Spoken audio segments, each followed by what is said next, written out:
We type a prompt and a neural network responds instantly. It all feels entirely weightless, doesn't it? Artificial intelligence is often presented to us as this pure software, kind of like an invisible, floating mind just existing up there in the cloud. But the physical reality of AI? Well, it's something else entirely. Today, we're taking a serious documentary-style look into the massive, heavy, and blistering hot physical infrastructure that actually makes artificial intelligence possible. It's a fascinating world, so let's dive right into this explainer. So yeah, AI feels like software, but inside the vast windowless buildings that actually run it, you've got thousands of microscopic chips performing billions of calculations every single second. And in doing so, they are constantly converting massive amounts of electrical power into pure thermal energy. Heat. Tons of it. And from a strictly physical perspective, that heat has to go somewhere, right? Otherwise, the entire system just melts down. Literally. Cooling is the hidden, completely invisible system that keeps artificial intelligence from quite literally overheating. Section 1. Why this matters. Okay, as AI workloads grow more and more complex, data centers are expanding at a rapid, almost unbelievable pace. To give you some context, total data center energy demand more than doubled between 2017 and 2023. And the math here is simple, yet kind of daunting. More power equals more heat. To put the scale of this thermal challenge into perspective, look at less efficient enterprise data centers. Up to 30%, yeah, a third, of the total facility's energy use goes purely toward cooling and environmental control. Think about that. Nearly a third of the electricity isn't even doing the computing. It's just running the machinery required to keep the computers from destroying themselves. Section 2. The hidden system. To prevent these modern marvels from burning out, engineers have constructed an entirely hidden world just behind the digital curtain. A data center is way more than just a room full of computers. It is an industrial-scale thermal management facility. The whole shebang requires meticulously planned airflow paths, massive mechanical chillers and pumps, gigantic industrial cooling towers sitting outside, and a vast network of precise sensors that are constantly monitoring the environment. Let's trace the basic physics of this thermal loop step by step. It's like a giant conveyor belt. First, inside the server, microscopic chips convert electricity directly into heat as they process data. Second, that heat naturally moves into the immediate surrounding medium, usually either air or a specialized liquid. Third, mechanical chillers step in to extract that heat. And finally, those massive cooling towers take that extracted heat and release it safely out into the outdoor atmosphere. It is a continuous, never-ending loop of thermal energy, just constantly moving out of the building. Section 3. How it works. For years, the data center industry relied on highly refined engineering methods to keep standard servers running smoothly, and they primarily used simple air to do it. But you don't just put servers in a room and turn on a giant air conditioner. It's much more precise than that. Servers are arranged in a strict, alternating pattern of hot and cold aisles. Powerful fans push chilled air up into the cold aisle, where it gets drawn right through the front of the servers. As the air passes over those hot chips, it absorbs the heat, and then exhausts out the back into the hot aisle to be vacuumed away. It's an incredibly highly choreographed flow of air. And these engineering schematics? They are rigid. Acceptable airflow directions for datacom equipment are strictly controlled, whether routed front to rear, front to top, or some combination. If this physical routing is disrupted even a little bit, hot air recirculates and the hardware quickly pushes past its safe physical limits. You definitely don't want that. Which brings us to those safe limits. The ASHRAE recommended envelope dictates the exact ideal temperature and humidity zone for maintaining equipment reliability. It's an absolute rulebook. If a data center's environment strays outside this strict boundary, the consequences are immediate.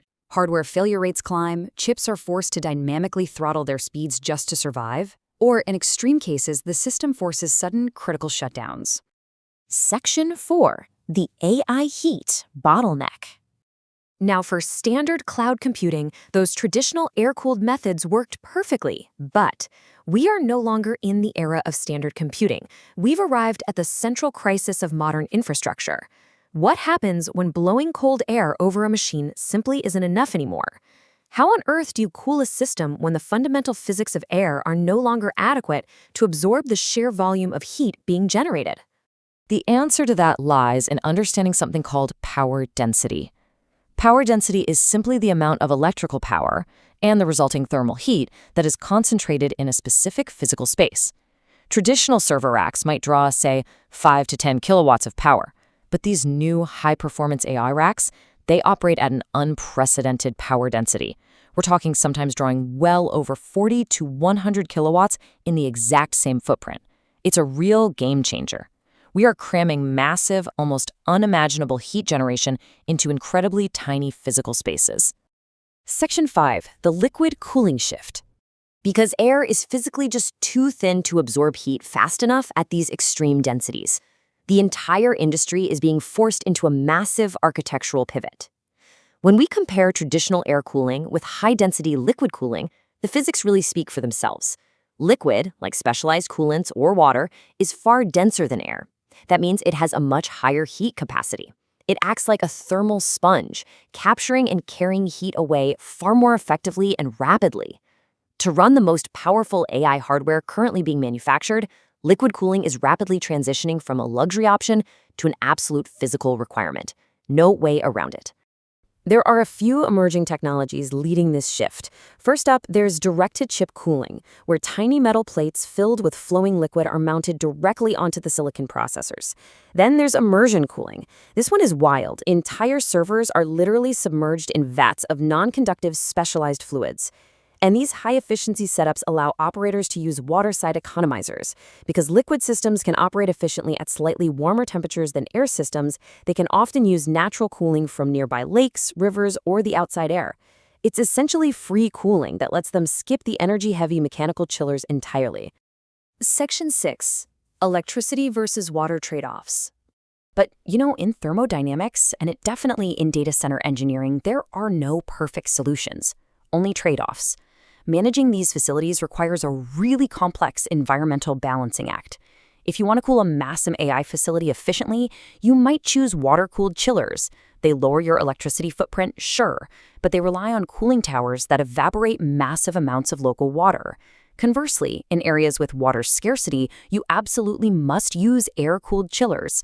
You save the local water, but you draw significantly more electricity from the grid to run those massive fans. It is a constant, tricky geographical compromise between grid power and local water supply. Section 7. The future of infrastructure. So as AI models become exponentially larger, how will this strict thermal engineering dictate the physical expansion of artificial intelligence? Well, based on current trajectories, we're going to see several major shifts. First, pushing equipment to survive warmer operating ranges, just to save energy. Second, implementing AI-driven thermal controls to manage efficiency dynamically. Third, building heat reuse systems. Actually, this is super cool, literally taking the thermal exhaust from AI to heat local homes. And finally, location-aware design. Future facilities will be strategically placed in colder climates or near vast natural water sources, entirely dictated by the thermodynamics of the machines inside. Which leaves us with this concluding thought. The future of AI will not only be written in code, it will also be engineered through pipes, pumps, airflow, and heat. We so often forget that our digital world has a very heavy, very physical anchor. As we demand more intelligence from our machines, the ultimate bottleneck won't just be software. It will be our ability to master the invisible, vital science of keeping them cool. Thanks for joining me on this explainer. What physical constraints do you think will shape the next decade of technology? Keep questioning and keep learning.